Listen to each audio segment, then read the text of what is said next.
tolamaga bulamazi, totambula butambuzi kunyumirwa, togamba bugambi kubanga abalala batambula nange kantambule, kubanga abalala bagenda nange kangende. Tegeera omulamwa gwa Namugongo, tegeera omulamwa gw'abajulizi, tegeera omulamwa abantu abo kiki kye balina munda ekyabasindika okuyita ne mu mbeera efaana bwetyo nga bakyayimiridde. Era kikusomoozeeko naawe ogambe nayenze ebyange bifaanana bitya. Osobola kulwalamu bulwazi katono awo n'ogamba leero bannaye enfudde endabika ngenda. Era n'olumba olunuma lwaleka sina Luzungu lumbe Luganda. Ani abagamba nti ennyimba zirina amawanga? Waliwo olumba Oluganda, waliwo olumba Oluzungu. Bannaye obulwadde tebuliiko lwanga. Naye kuli abantu nga bagamba kakati kasi oliwo omuntu ng'atalizo gamba nti n'olumba lulabika Luganda mumanyi oyo anoonya kusamira kati. Kaweefube waliwo wakusamira. Oluusi n'omulwadde si yakyeyogerera bajja okumulabako bwe bamugamba naye ndi munnaye wategedde buno olumba olukuma vamu ebyo ebyokosiriwaza si lumbe Luzungu lulumbe Luganda. Mubuuze erinnya lwalo baluyita bati. Akubulye n'ekika mu busibuka n'olunyiriri n'olujanja Oluganda Abaganda tuba n'eri. Olumanyo yanoonya watandikira kugenda mu byakusamira. Abasajja bayimirira ne banywera ne bamalirira ne bagamba kyonna kyekiri ffe tukkiriza era tujja kugenda mu maaso. Bannaffe babasse amatambiro gaali mangi. Amatambiro gaali mangi. Waliwo Emunyonyo, waliwo Ebusega, waliwo kakati n'erina Kivu muliwulidde, waliwo eri Namugongo muliwulidde, waliwo eno Waposia n'Ongondwe mubimanyi. Tufuneko naffe ebyokuyiga ku bajulizi, tufuneko okusoomoozebwa. Soomoozebwako ogambe naye bali emyaka gy'olina mingi nnyo okusinga egy'abalenzi bali, naye ate ko mu kutya kw'osinga olimo gw'otya nnyo buli kamwaka kola bw'okatya. Ne bakugamba munnaaye kati Obukristaayo bugamba bwe buti abamu tetubifaako tugamba nedda. Naye waliwo bali abavubuka abayimirira ne banywera newankubadde balaba bannaabwe nga babatemaatema. Bayibuli eyogera mu Mika 3 olunyiriri lwa 3 bika lwaki tosoma olwo lutuvawa nga eyo kugamba babatema n'emikiyana naye waliyo. Era bangi ku bo babatemako ebintu ne babalekaayo ensolo z'eri. Era ensolo z'ebiseera ebyo mwabawulire zaagejja zanyirira. Kubanga abajulizi bano abamu babatanga ne baleka eyo mu nsiko wamaggwa ensolo ne zifuna ebyokulya. Mukama yeebazibwe. Njagala n'ogamba obanga kiriwo ekityo nze bino bivuddemu sijja kusobola kuyimirira. Naye bali abavubuka baayimirira ne bagamba nti ekijja kijje naye tetukyusa, tusigala tukyakkiriza mu Katonda omulamu. Tusigala tukyakkiriza.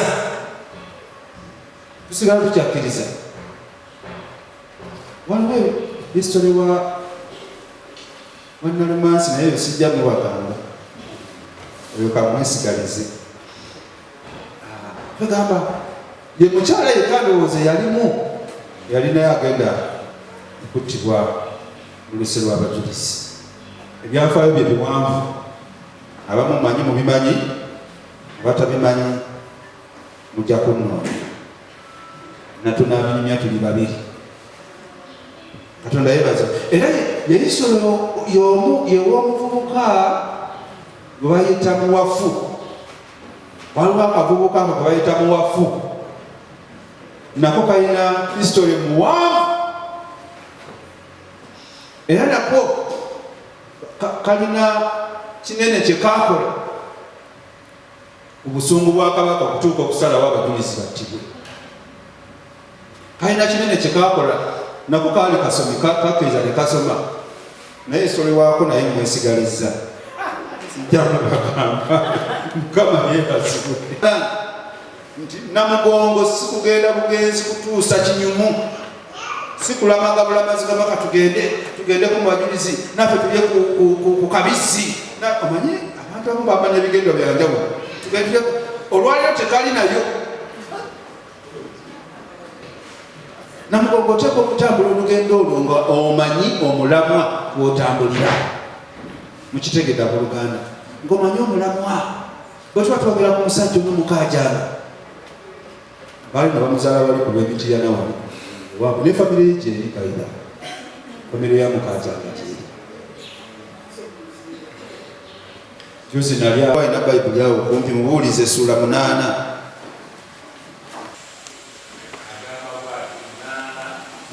Olujogo wenda lugamba nti ebyo byonna nabiraba.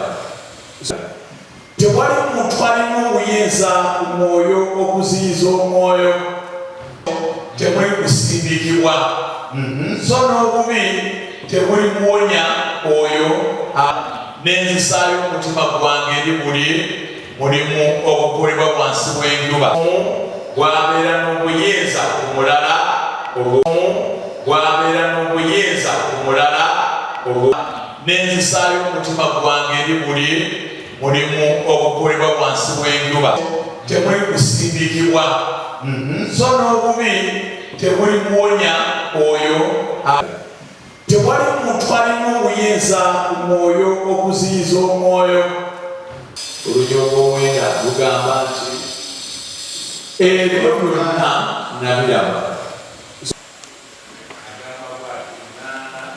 alina Bayibuli awo kumpi mubuulize essula 8 olunyiriro lw'omwenda ku mubiri gw'abantu bange era mumenya era amawanga mangi galina abajulizi bwayinkwala obutakalifu kubanga twaleka omusaayi ogwo tukola ebitasaana kyandibadde kyakulabirako kirungi eri abakkiriza abakambwe eri bannaabwe otulaba abantu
nga n'abamwaniriza tebaliiwo kabaka n'agamba yi n'abanyaniza banjozayoza mu lulambula luno olubadde oluzibu bwebutyo tewali misinde awaka agenda empulire bye basoma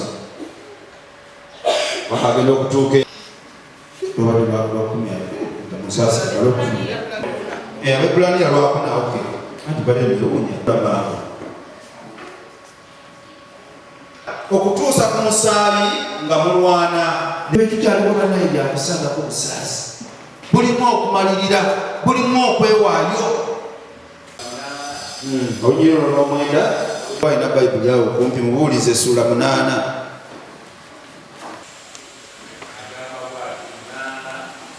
olugero lw'omwenda lugamba nti ebyo byonna nabiraba.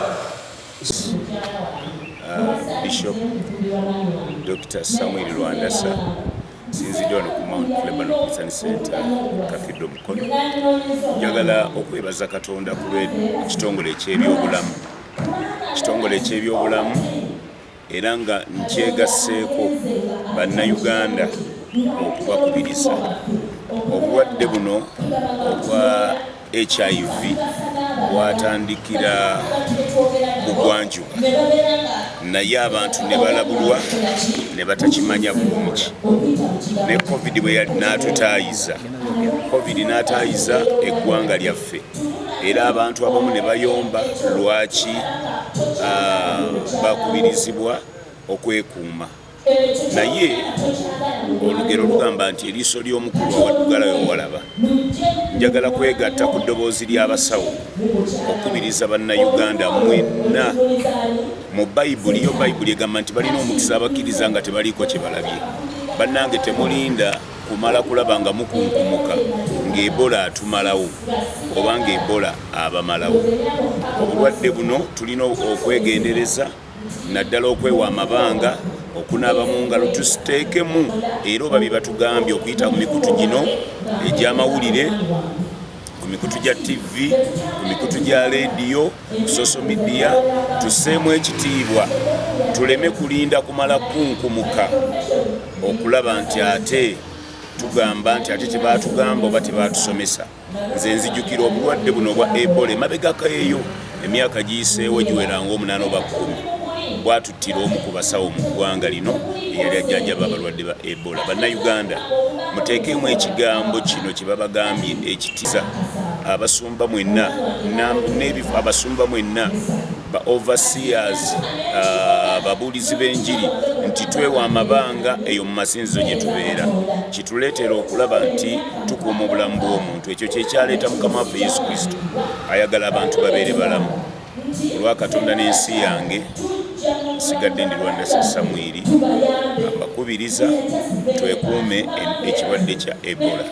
Njagala okukozesa omukisa gwe gumu nga neebaza Pulezidenti wa Uganda Yoweri Kaguta Museveni okuba n'omutima ogwagala omuntu n'abantu, kubanga endwadde nga zino ezijja ne zirumba eggwanga lyaffe atubuulirirawo n'atulabula n'okuteekesa ebintu mu nkola. Era mbasaba bannayuganda twongere okwebaza omukulembeze ono His Excellency Kaguta Museveni kubanga ebyobulamu abitaddemu amaanyi ate naffe tukwasize wamu naye tubiteekemu amaanyi tukole kyonna ekisoboka kubanga tuli bantu bakulu era temuli baana bato. Amakanisa tweteeseteese okulaba nga buli ayingira mu kkanisa alina okunaaba mu ngalo era twagala kulaba nga tufuna n'obuuma buno obukyekinga obulamu bw'abantu, omuntu agenda okuyingira ng'akyekingiddwa bulungi. Obwo bwe tulina okukozesa. Godfrey Sengendo nga nze Provost wa Lutikko ya St. Philip and Andrews Cathedral wane Mukono. Olwaleero ennaku z'omwezi ziri 3 Juni olunaku lwe tumanyi obulungi lwe tulamaga e Namugongo, naye olw'embeera eyabaddewo egenda mu maaso mu ggwanga tetusobodde kugenda Namugongo. Ffe nga bannamukono tulukwatidde wano era okusaba kubaddewo wano, saaviisi etambudde bulungi. Twebaza Katonda. Olunaku luno tulina ebyafaayo bingi kubanga tulina ebintu bingi bye tuyinza okuyigira ku bajulizi abo abaayokebwa e Namugongo ate ne mu bifo ebirala bingi. N'olwekyo ng'abakkiriza eno naffe yennono oba gwe musingi ogw'okukkiriza kwaffe omusaayi gw'abajulizi abo ogwayiika e Namugongo n'awalala. Kale nno twebaza Katonda nti ate atusuza ku lunaku luno nga tukyali balamu. Ngeri ekintu ekirala kyonna ekiyinza okutambula obulungi kiteekwa okubaamu okumalirira n'okwewaayo. Ennaku zino tulaba abakristaayo bangi ng'obukristaayo bwabwe bwa mungubanguuba tebeeweereddeeyo ddala. Y'ensonga lwaki Sitaani kaakati abakozesezza ebintu ebizibu. Eggwanga ne litabuka, n'olaba okukyawagana, n'olaba ettemu, n'olaba obukambo byonna byonna, naye nga babikola bakristaayo. kitegeeza nti abakristaayo abo balina ekibulamu. Omukristaayo bw'oba teweewaddeeyo okukkiririza ddala n'omutima gwo gwonna n'okkiriza Katonda, obukristaayo tebulina gye bugenda kutwala kanisa. Tulina okumalirira, tulina okweweerayo ddala ate n'okulaga okwagala ekyo kye tukkiririzaamu. Abamu tetukyagala bulungi, osanga omukristaayo nga mu kanisa ayitayo lwa Sande oba oliawo n'olunaku olulala olukulu ennyo, naye ng'ebiseera ebirala talina budde bwabyo. Bano abajulizi be tujaguza olwaleero beeweerayo ddala, bambalanga ennaku zonna nga batendekebwa obukristaayo. Naye ntulyoka tufuna abantu abaali ab'amaanyi ate tebayigirizibwa bingi nnyo, kubanga era n'abaali bebayigiriza waliwo language barrier, ng'olulimi si lwe luli awo lukwatagana ennyo, naye ekitono kye baayigayo kyabayamba okunywera ne basobola okumanya n'okutuuka ku kwokebwa. Okulaba nga ku mulembe guno bwe twandiba tulowooza nti mulembe gutegedde Katonda, mulembe gw'abantu bagunjufu, naye oba bino ebya social media bakajja abantu abamu bakyabirinamu n'amaalo mangi nnyo. Abantu bakozesezza bubi nnyo social media, bagikozesezza bubi, bayitiddeko okuvuma abantu, ne bavuma abantu. Tulabako n'abasanyuka olw'abalala okubanga bafudde, ne tulabako n'abalala bavuma bannaabwe ne beeyogeragana ebisongovu. Tuma ne twebuunya eggwanga ligenda kulagawa. Tulowooza social media eno yandibadde etuyamba nnyo okutuleeta awamu ng'ekigambo ekyo social bwe kiri, ffenna ne tukwatagana okulaba engeri gye tuyinza okutwalamu eggwanga lyaffe maaso. Naye eggwanga terisobola kugenda mu maaso nga tukyavumagana, nga tukyaweebuula abakulembeze ab'enzikiriza, abakulembeze abatwala mu ngeri yonna yonna. Kati bw'oweebuula omukulembeze wo n'oba ng'olina ekibiina ky'osinziiramu, era ojja kwesanga nti naawe bw'oliba otuuse mukulembeze wajja kubayo abakuweebuula, oba oliawo omukulembeze oba ayinza omumuweebuula ekirabika bulungi. So njagala kusaba nga tukozesa social media eno tugikozese bulungi, kuba yo nga social media si mbi, terina mutawaana, naye ffe abagikozesa ate ffe tuletedde okugifumanganyisa ne twesanga nga n'ezimu zigaddwawo n'ebirala bingi nnyo ebigenze mu maaso mu social media. Tetwagadde nnyo bantu tufune buzibu ate kuyita mu social media. Bwe weegulira essimu yo, bwe weegulira datawo, abalala abatasobodde na kujja wano, abalala makanisa gaabwe tebategeseeyo kusaba. Kakati wabaddewo abantu abamu okufiirizibwa oba okufiirwa omukisa ogw'okuŋŋaanirako awamu, okulabaganako, okulya ku njiri ey'Namugongo eri, okulaba ku balabirizi baabwe, okulaba ku ssaabalabirizi. Bingi nnyo bye tuyinza okugamba nti tufiiriddwa oba tusubiddwa, naye ate ekirungi kituzaamu amaanyi. Essubi teriweddeewo, era nekye tufunye nakyo tukyebaliza Katonda. Waba bali awo twandibadde nga tulina kye tufunye, naye nakino kye tufunye nzikiriza nti zezaana enteekateeka za Mukama. Bannayuganda njagala basaba tuleme kuggwamu maanyi nti yo tetugenze Namugongo kati essubi yaffe liweddewo tufiiriddwa buli kimu. Kubanga ate ne ku mikutu emirala gyonna gyonna enjiri ebaddeyo, saavisi zibaddeyo, bannamawulire mutukoze bulungi nnyo, mutukavalinze, obuweereza bonna bonna musobodde okubuteeka ku mitimbagano, musobodde obuteeka ku mikutu gyonna. Kakati okuleka oli nga toyagadde bwagazi kuwulira kigambo yajja okukisubwa, naye ki ekigambo kiyiseewo bulungi. Eky'Ebola abamu ku ffe tetubimanyi nnyo, era mpuliddeyo abamu ababitaddemu ate engeri endala ey'okubalaata. Tetumanyi bulungi kati maanyi gaakyo waawe kituuse, naye ffe ng'abakkiriza, ng'abakristaayo, ng'abakristu, ng'abantu ba Katonda, ffe kyotwala nga byakusaaga. Ebola gyali, era Ebola ajja kututta bwe tunaaba tetufuddeeyo kukola bitugambiddwa. Mbasaba tufube okulaba nga tukola ebyo gavumenti bye tugamba tukole, oba ekitongole ky'ebyobulamu bye bitugamba tukole. Bazibwe nnyo, erinnya lyange nze Catherine Kitto, mukyala mulabirizi ow'obulabirizi obw'emikono. Njagala okwebaza Katonda atonda olunaku lwaleero nga tujjukira abajulizi baffe abawaayo omuwendo omungi ennyo olw'eddiini olw'okukkiriza. Nze nno njagala okwebaza Katonda newankubadde kale twebaza Katonda newankubadde embeera weeri naye ya kiseera, tukkiriza nti ekiseera ekijja oba omwaka ogujja kijja kutereera, tuddeyo tusabire Namugongo. Naye nga twebaza ate olwena olw'enjiri etubuulidde olwaleero n'olw'okusaba kwe tusabye. Naye mu byonna waliwo ensonga lwaki tusabidde gye tusabidde. Tusabidde wano Cathedral y'Emukono, naye olw'okuba nti mu ggwanga mulimu ekirwadde ekyayingiddemu. Nyongera okukubiriza Bannayuganda gw'omuntu gw'osooka okwekuuma. Newankubadde nga gavumenti etugamba okwekuuma, taddewo SOPs, naye tuzigondere tusobole okuzikkiriza kubanga okwekuuma kutandika naawe. N'olwekyo gwe wennyini ng'omuntu towakanya kikiteereddwawo. Baba bagambye kunaaba mu ngalo, naaba mu ngalo. Oba olina sanitayiza mukozese kubanga tukuuma bulamu bwaffe. Tuleme okukola emputtu n'okuwakanya ebitugambiddwa kubanga okwekuuma kutandikira ku ggwe. N'obulamu bwo gw'olina osooka obukuuma n'obulabirira n'olyoka obeera omulamu. Kale tugondere byonna ebitugambiddwa n'oluvannyuma tunaabeera abalamu. Mukama bawa omukisa. Ate mbasada Uganda kama twebaza olunaku lwaleero lw'amatazide, olunaku lwaleero luba lwanjawulo nnyo olw'okujjukira abajulizi baffe ate naffe okufuna ekifaananyi eky'eddiini kubanga abaana abo baali bazira okufiirira kye baali batamanya ate nga ffe tuna ne Bayibuli. Olaba abantu babadde batono mu kusaba ate nga balina ebyawandiikibwa bingi nnyo, balina Bayibuli naye nga abantu bajjumbira, naye weewunya abantu abo engeri gye bawayo omuwendo waffe. Kale twebaza Mukama wadde olunaku lubadde bwe lutyo, abantu babadde bangi nnyo ate nga tuli makanisa gaffe, naye Mukama kasa tusabye ne tumusinzanira ne tumutendereza olw'ekyo.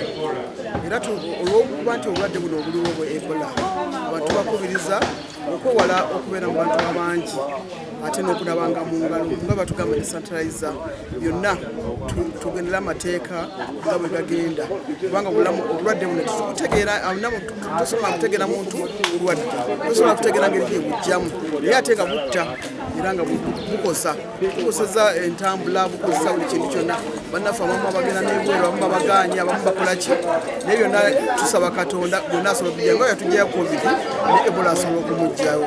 Tubakubiriza bukubiriza abantu bengere okwekuuma, kunaaba mu ngalo nga batugamba n'okukozesa sanitayiza wekiri. Manya gange bampita nkitibwa Musoke Geoffrey Case. Nze musajja mufumbo nsabira wano St. Philip's and Andrews Cathedral musatu olunaku lw'abajulirwa lutuyigiriza kukkiriza kubanga abajulirwa balina okukkiriza okuyingira ewala.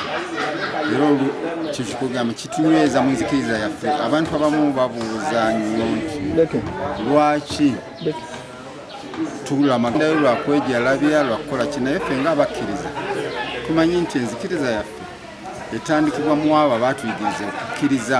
Abajulirwa abo balina okukkiriza okw'amaanyi okunywedde, kubanga omuntu n'olaba ng'ali mu makkati ga kufa ne bamugamba kola kino bw'otakikola ojja kufa, naye n'asalawo nakkiriza Katonda n'afa. Kale tunywerera nnyo mu kukkiriza, bwe tugenda Namugongo tubeera twongera kunywera mu kukkiriza. Ebola kino kirwadde abalala bakitwaliddemu ng'abyokusaaga kubanga abamu bakompleyinize n'okompleyinga nti batuganye okugenda e Namugongo olwa gavumenti oluusi mu by'okweyagaliza, naye ekirwadde ky'Ebola kino kitta ate kittira ku sipiidi. Era nkubiriza abantu bufube nnyo